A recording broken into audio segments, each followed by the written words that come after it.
Hello friends, welcome to Vindhya Acharya's kitchen. Friends, ನಾನಿವತ್ತು spring ಆನಿಯನನ್ನು use ಮಾಡಿಕೊಂಡು ದೋಸೆಯನ್ನು ಮಾಡಿಕೊಳ್ತಾ ಇದ್ದೇನೆ. ಈ ದೋಸೆ ಹೇಗೆ ಮಾಡೋದಂತ ನೋಡ್ಕೊಳ್ಳುವ. ಇದರಲ್ಲಿ ಸಣ್ಣ ಸಣ್ಣ ಈರುಳ್ಳಿ ಇರ್ತದಲ್ಲ, ಅದನ್ನು ಸಣ್ಣ ಸಣ್ಣಗೆ ಹೆಚ್ಚಿಕೊಂಡು ಈ ದೋಸೆಯನ್ನು ಮಾಡ್ಕೊಳ್ತಾ ಇದ್ದೇನೆ. ಈಗ ಈ ದೋಸೆ ಹೇಗೆ ಮಾಡೋದಂತ ನೋಡ್ಕೊಳ್ಳುವ. ಅದಕ್ಕಿಂತ ಮೊದಲು ನೀವು ನನ್ನ ಚಾನಲ್ಗೆ ಹೊಸಬರಾಗಿದ್ದರೆ ಚಾನಲನ್ನು ಸಬ್ಸ್ಕ್ರೈಬ್ ಮಾಡದೆ ನೋಡ್ತಾ ಇದ್ದರೆ ಪ್ಲೀಸ್ ಸಬ್ಸ್ಕ್ರೈಬ್ ಮಾಡಿ. ಮೊದಲಿಗೆ ನಾನು ಈ ಸ್ಪ್ರಿಂಗ್ ಆನಿಯನನ್ನು ಕ್ಲೀನಾಗಿ ತೊಳ್ಕೊಂಡಿದ್ದೇನೆ. ಇದರಲ್ಲಿ ಮಣ್ಣೆಲ್ಲ ಇರ್ತದೆ ಈ ಪಾರ್ಟಲ್ಲಿ, ಅದನ್ನೆಲ್ಲ ಅದರ ಸಿಪ್ಪೆ ತೆಗೆದು ಕ್ಲೀನಾಗಿ ಇದನ್ನು ತೊಳ್ಕೊಂಡಿದ್ದೇನೆ. ಈಗ ಇದನ್ನು ಸಣ್ಣಗೆ ಹೆಚ್ಚಿಕೊಳ್ತೇನೆ. ಎಷ್ಟಾಗ್ತದೆ ಅಷ್ಟು ಸಣ್ಣಗೆ ನಾವು ಇದನ್ನು ಹೆಚ್ಚಿಕೊಳ್ಬೇಕು.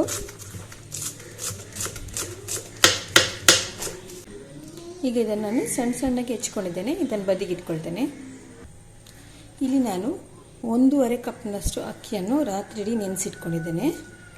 ಅಕ್ಕಿ ಚೆನ್ನಾಗಿ ನೆಂದಿದೆ. ಇದನ್ನೊಂದು ಮಿಕ್ಸಿ ಜಾರ್ಗೆ ಹಾಕ್ಕೊಳ್ತೀನಿ. ಈಗ ಮಿಕ್ಸಿ ಜಾರ್ಗೆ ನೆನೆಸಿಟ್ಟುಕೊಂಡ ಅಕ್ಕಿಯನ್ನು ಹಾಕ್ಕೊಳ್ತಾ ಇದ್ದೇನೆ.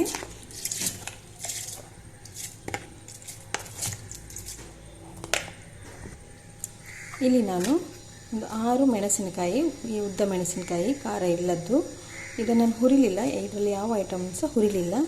ಹಾಗೆ ಹಸಿಯಾಗಿ ತಗೊಂಡು 6 ಮೆಣಸಿನಕಾಯಿ, 2 ಸ್ಪೂನ್ ಕೊತ್ತಂಬರಿ, 1 ಸ್ಪೂನ್ ಜೀರಿಗೆ, ಒಂದು 5-6 ಕಾಳು ಮೆಂತೆ ಮತ್ತು ಸ್ವಲ್ಪ ತೆಂಗಿನ ತುರಿ ಇಟ್ಕೊಂಡಿದ್ದೇನೆ.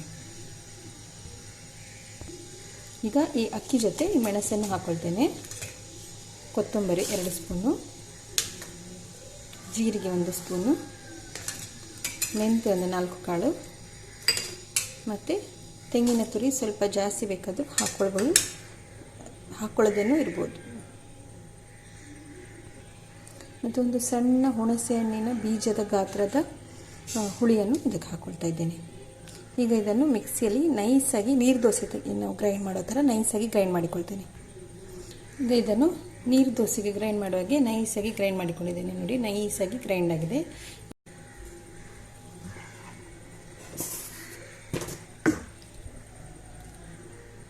ಈಗ ಇದಕ್ಕೆ ನಾನು ರುಚಿಗೆ ತಕ್ಕಷ್ಟು ಉಪ್ಪನ್ನು ಹಾಕ್ಕೊಳ್ತಾ ಇದ್ದೇನೆ. ಮತ್ತು ಸ್ವಲ್ಪ ಹಳದಿ ಪೌಡರನ್ನು ಹಾಕ್ಕೊಳ್ತಾ ಇದ್ದೇನೆ.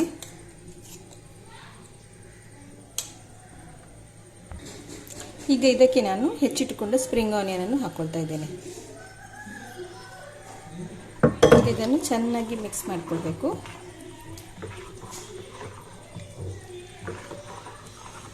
ಈಗ ಇದು ರೆಡಿಯಾಗಿದೆ. ಇನ್ನು ನಾವು ನೀರು ದೋಸೆ ಥರ ಇದನ್ನು ಹೊಯ್ಕೊಂಡ್ರೆ ಆಯಿತು. ಈಗ ಇಲ್ಲಿ ತವ ಬಿಸಿಯಾಗಿದೆ. ಇದರ ಮೇಲೆ ಎಣ್ಣೆಯನ್ನು ಸವರ್ಕೊಳ್ತೇನೆ.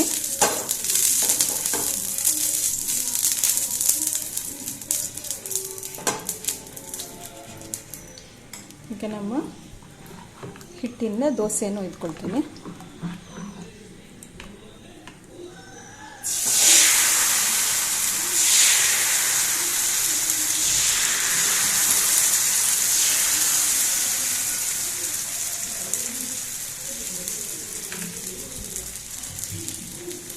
ಇದರ ಮುಚ್ಚಳ ಮುಚ್ಚಿಕೊಳ್ತೇನೆ. ಮೀಡಿಯಂ ಫ್ಲೇಮಲ್ಲಿ ಇದನ್ನು ಬೇಯಿಸ್ಕೊಳ್ಬೇಕು. ಈಗ ಮುಚ್ಚಳ ತೆಗೆದು ಇದರ ಮೇಲೆಲ್ಲ ಎಣ್ಣೆಯನ್ನು ಹಾಕ್ಕೊಳ್ಬೇಕು.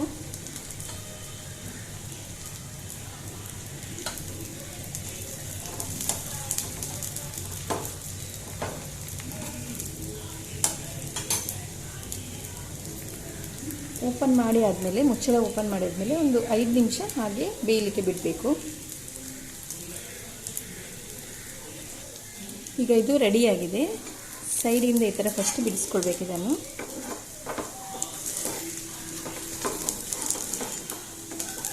ಮತ್ತು ಈ ಥರ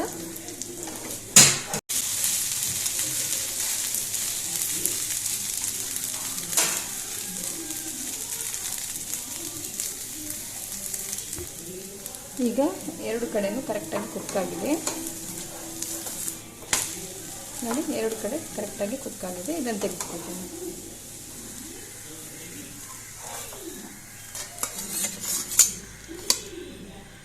ಇದೇ ಥರ ಈಗ ಇನ್ನೊಂದು ದೋಸೆಯನ್ನು ಮಾಡಿಕೊಳ್ತೇನೆ.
ಈಗ ಇದೇ ಥರ ಎಲ್ಲ ದೋಸೆಗಳನ್ನು ಮಾಡಿಕೊಂಡು ಬರ್ತೀನಿ.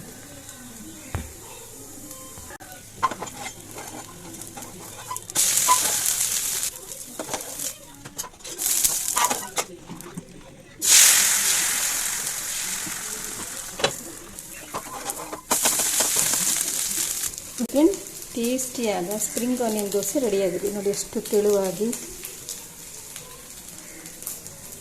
ನೋಡಿ ಎಷ್ಟು ತೆಳುವಾಗಿ ಮತ್ತು ಸಾಫ್ಟಾಗಿ ಆಗಿದೆ. ಮತ್ತು ತಿನ್ನುವಾಗ ಸಹ ಹಾಗೆ ಆ ಸ್ಪ್ರಿಂಗ್ ಆನಿಯನ್ ಸಿಗುವಾಗ ಬಾಯಿಗೆ ತುಂಬ ಟೇಸ್ಟಿಯಾಗಿ ಆಗ್ತದೆ. ಇದನ್ನು ಟ್ರೈ ಮಾಡಲೇಬೇಕು. ಈ ರೆಸಿಪಿಯನ್ನು ತುಂಬ ಟೇಸ್ಟಿಯಾಗಿರ್ತದೆ. ಒಂದ್ಸಲ ಟ್ರೈ ಮಾಡೋದನ್ನು ಮರಿಬೇಡಿ. ಮಕ್ಕಳು ಲಂಚ್ ಬಾಕ್ಸಿಗೂ ಇದು ಒಳ್ಳೆ ಆಪ್ಷನ್ನು. ಮಕ್ಕಳು ಸಹ ಇಷ್ಟಪಟ್ಟು ತಿಂತಾರೆ ಈ ಬ್ರೇಕ್ಫಾಸ್ಟ್ ರೆಸಿಪಿಯನ್ನು, ಈ ದೋಸೆಯನ್ನು. ನೀವು ಒಂದ್ಸಲ ಟ್ರೈ ಮಾಡಿ. ನನ್ನ ರೆಸಿಪೀಸ್ ಎಲ್ಲ ನಿಮಗೆ ಇಷ್ಟ ಆಗಿದ್ದರೆ ನನ್ನ ಚಾನಲನ್ನು ಲೈಕ್, ಶೇರ್ ಮತ್ತು ಸಬ್ಸ್ಕ್ರೈಬ್ ಮಾಡಿ. Thanks for watching.